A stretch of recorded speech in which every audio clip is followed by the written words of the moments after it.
Hi students, आज CA intermediate मई 25 का पहला पेपर एडवांस अकाउंटिंग हो गया और बच्चों से मेरी बहुत सारे से बात हुई। उससे ये चीज़ निकल के आई कि पेपर बिल्कुल इजी है, एमसीक्यू भी इजी है और जो सब्जेक्टिव पोर्शन है वो भी इजी है। बस एक चीज़ प्रॉब्लम क्रिएट कर रही है और वो प्रॉब्लम क्रिएट कर रही है कि पेपर लेंदी है। अभी पेपर लेंदी लग रहा है। अब लेंदी क्यों लग रहा है, ये भी एक इश्यू आता है।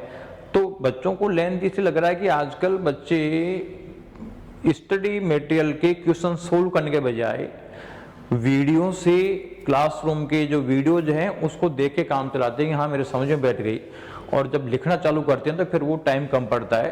तो यही प्रॉब्लम जो है सीए फाइनल में भी देखने को मिली है कि बच्चों को लग रहा है कि साहब ये हमारे से पेपर हुआ नहीं है। तो कुल मिला के अगर आप लोग आगे से प्रैक्टिस करोगे तो उसका ज़्यादा बेनिफिट मिलेगा। लेकिन मैंने देखा कि पेपर इजी होने के बावजूद मैक्सिमम बच्चे लगभग 85 के आसपास तक के क्वेश्चन सोल्व कर पाए हैं। कुछ रेयर बच्चे हैं जो 95 तक पहुंचे हैं और मेरे को लगता है कि 100 करने वाला तो कोई बिरले बच्चे होंगे, कोई 2-4-5 बच्चे होंगे, अदरवाइज ज़्यादा की पॉसिबिलिटी नहीं है। इसलिए आप लोगों का भी अगर पूरा पेपर नहीं हुआ हो तो आप लोगों को डरने की कोई ज़रूरत नहीं है। तो मैं अब आप लोगों का पेपर डिस्कशन करूंगा और ये चीज़ और देखने में मिली है कि ये पूरा का पूरा पेपर आईसीएआई के स्टडी मटेरियल के बेस पे है। यानी अगर आईसीएआई के स्टडी मटेरियल के सारे क्वेश्चन आपने ढंग से सोल्व करे हों तो इसका मतलब है कि ये पूरा पूरा पेपर हो जाएगा, आपको एडिशनल क्वेश्चन देखने की जरूरत नहीं पड़ेगी। तो ये पेपरों का ट्रेंड आईसीएआई का चल रहा है कि आईसीएआई के स्टडी मटेरियल में से क्वेश्चन दे रहे हैं, बस वो बीच के क्वेश्चनों को मिक्स करके जरूर दे देते हैं। लेकिन सिंपल जी बात है कि बच्चे बहुत ज्यादा क्वेश्चन करने के बजाय लिमिटेड क्वेश्चन करोगे तो उससे ज्यादा बेनिफिट मिलेगा। अब देखो ये जो पेपर अपन डिस्कस करते हैं, पहले सब्जेक्टिव का पेपर डिस्कस करूंगा, फिर एमसीक्यू डिस्कस करूंगा और उसके बाद में आपको ये बताऊंगा कि जो अगला जो पेपर आपका है कॉर्पोरेट लॉ है, इसकी प्रिपरेशन कैसे करें, क्या क्या चीज ध्यान रखें जिससे कि हमें ज्यादा मार्क्स उसमें मिले। क्योंकि ये पेपर तो हो गया, अगला पेपर बिजनेस लॉ का होता है। बिजनेस लॉ वैसे ही बच्चों को टफ लगती है और मार्क्स कम आते हैं, तो उसकी प्लानिंग भी समझना जरूरी है कि उसको किस तरीके से वर्किंग करेंगे। पहले मैं पेपर का डिस्कशन करूं तो जो पहला ही पेपर जो आपका पार्ट 2 है, ये पहला जो पेपर क्वेश्चन है 1A, ये बेसिकली पीपीए का क्वेश्चन है और पीपीए का बिल्कुल सिंपल क्वेश्चन है, इसमें कुछ भी चीजें ज्यादा प्रॉब्लमेटिक नहीं है।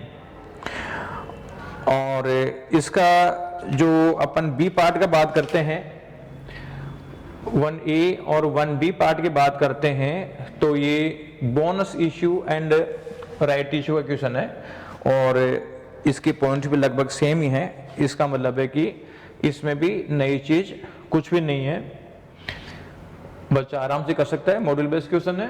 चैप्टर क्वेश्चन नंबर 2 है, ये basically preparation of financial statement का क्वेश्चन है और प्रिपरेशन ऑफ फाइनेंशियल स्टेटमेंट का बिल्कुल सिंपल क्वेश्चन है, छोटा सा है, कोई बहुत ज्यादा इसमें एडजस्टमेंट नहीं है। तो ये क्वेश्चन देखो बिल्कुल सिंपल क्वेश्चन है।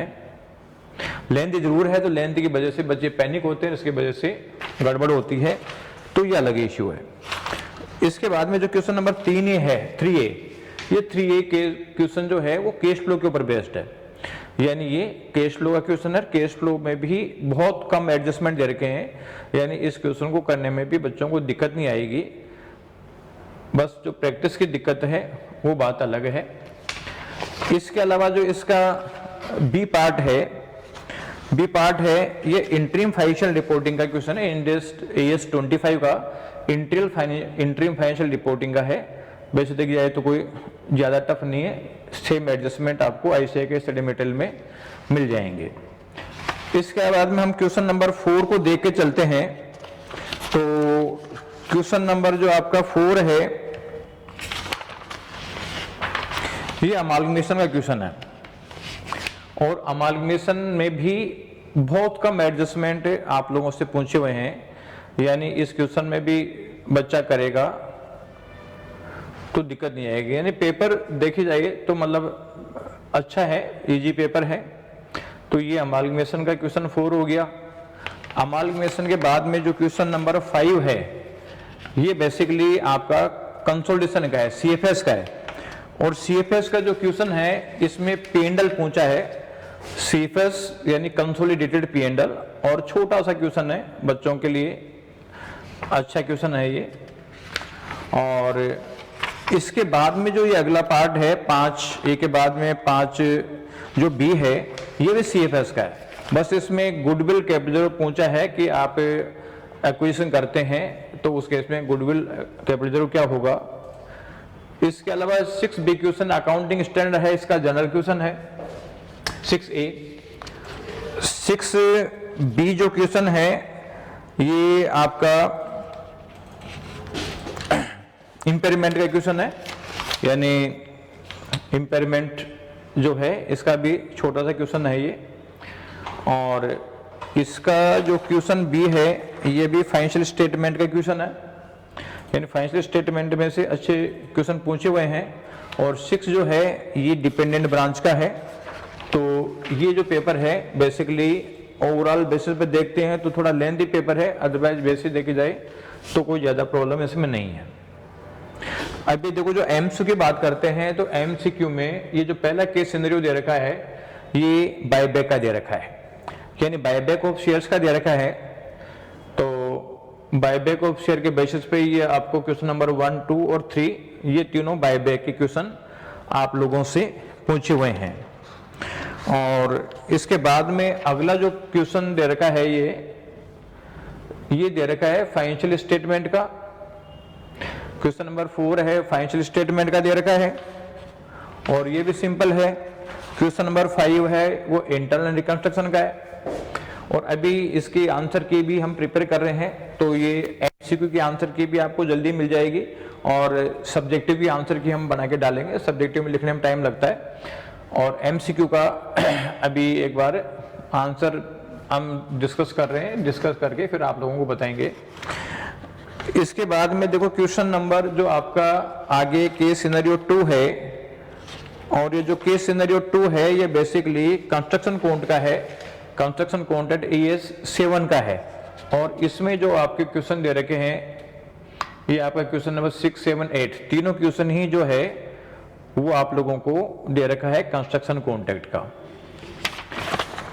क्वेश्चन नंबर हम 9 की बात करते हैं तो 9 PPE का है और सिंपल क्वेश्चन है, कोई बहुत ज्यादा प्रॉब्लम इसमें नहीं है। क्वेश्चन नंबर 10 की बात करते हैं अपन, तो क्वेश्चन 10 जो है वो ES 9 का है, रेवेन्यू रिकॉग्निशन का है और सिंपल क्वेश्चन है, कोई ज्यादा प्रॉब्लम नहीं है। अभी आपका जो केस सिनेरियो 3 है ये मिक्सिंग क्वेश्चन है, यानी इसमें अपन देखें तो ऊपर यहां तक पार्ट दे रखा है वो सेगमेंट रिपोर्टिंग का दे रखा है। इसके आगे ये जो पैराग्राफ दे रखा है वो ES 24 डिसकंटिन्यूइंग ऑपरेशन का प्लस ES 9 रेवेन्यू रिकॉग्निशन का है।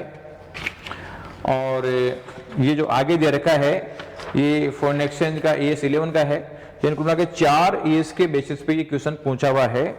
और इसमें जो 11 है वो आपका एक्सचेंज गेन लॉस का है, 12 जो है आपका डिसकंटिन्यूइंग ऑपरेशन का है, 13 ES 9 का जो दे रखा है 13 ES 9 का है। और जो ये क्वेश्चन नंबर 14 है ये 14 है ये आपका ES 13 का दे रखा है इन्वेस्टमेंट का। और ये जो 15 क्वेश्चन है ये लीज का दे रखा है ES 19 का। तो इस तरह से पेपर देखोगे तो पूरा मॉडल बेस पे है, पूरा वाइडली स्प्रेड पेपर है। अब आप लोगों को आगे क्या करना है, यानी बिजनेस लॉ की स्टडी कैसे करनी है, ये आप लोग थोड़ा सा देखो। आप तो देखो बिजनेस लॉ वैसे एक लगता है बच्चों को प्रॉब्लम है, लेकिन आपको कुछ चैप्टर ऐसे बताऊंगा मैं जो अच्छे हैं, कम चैप्टर हैं, लेकिन उनको करोगे तो उससे आपको ज्यादा बेनिफिट मिलेगा। स्टार्टिंग वहां से करो, मैं ये नहीं कर रहा कुछ चैप्टर करने हैं, लेकिन इजी से टफ की तरफ चलोगे, जो ज्यादा स्कोरिंग से कम स्कोरिंग की तरफ चलोगे तो ज्यादा बेनिफिट होगा। तो आप देखोगे तो चैप्टर नंबर 8 है declaration and payment of dividend का कंपनी का, और 9 है अकाउंटिंग ऑफ कंपनीज, 10 है ऑडिट एंड ऑडिटर्स, 11 है कंपनीज इनकॉर्पोरेटेड आउटसाइड इंडिया, 12 है द लिमिटेड लाइबिलिटी पार्टनरशिप, और अदर लॉ है द जनरल क्लोजेज एक्ट और फॉरेन एक्सचेंज मैनेजमेंट एक्ट। यानी ये जो चैप्टर हैं आपकी टोटल देखे जाए तो ये 5 to 7 चैप्टर हो गए, इसमें 66 मार्क्स का कवर हो जाता है।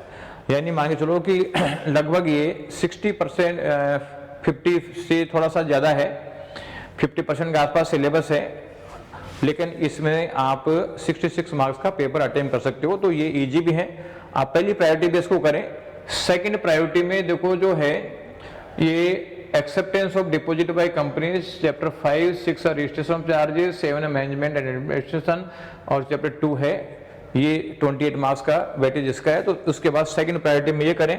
और थर्ड प्रायोरिटी में जो आपका कॉर्पोरेट लॉ का चैप्टर 1, 3 है प्रोस्पेक्टस, 4 है शेयर कैपिटल एंड डिबेंचर, और अदर लॉ का जो है इंटरप्रिटेशन ऑफ स्टैट्यूट्स, ये आपका लास्ट में करना है। तो ये पैटर्न आप फॉलो करोगे तो ज्यादा मार्क्स स्कोर कर सकते हो।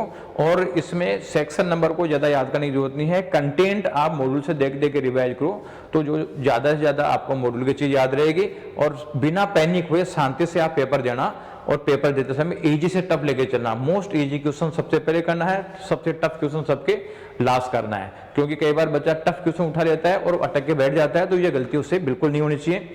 और पॉजिटिव रहो, आप लोगों को डरने की कोई जरूरत नहीं है। पॉजिटिव रह के शांति से करोगे, आपकी स्पीड 4 गुना हो जाएगी। अगर डर के रहोगे तो स्पीड चौथा रह जाएगी। तो ये गलती नहीं करें और इस चीज का बेनिफिट लें। और साथ में आप अपने दोस्तों को भी ये वीडियो शेयर करें, और VSI का YouTube चैनल भी आप सब्सक्राइब करके बेल आइकन दबा के रखें, क्योंकि बाकी रिमेनिंग सब्जेक्ट का भी आएगा। इवन जैसे इनकी सॉल्यूशन वीडियो भी हम डालेंगे, MCQ का सॉल्यूशन अलग डालेंगे, सब्जेक्टिव को अलग डालेंगे, बाकी रिमेनिंग सभी सब्जेक्टों का डलेगा, फाइनल का डलेगा, फाउंडेशन का डलेगा, इंटर का डलेगा। इसलिए आप VSI का YouTube चैनल सब्सक्राइब करके बेल आइकन दबा के जरूर रखें। और भी कोई भी कमेंट आप करना चाहते हो तो कमेंट जरूर करें। Thank you, best of luck.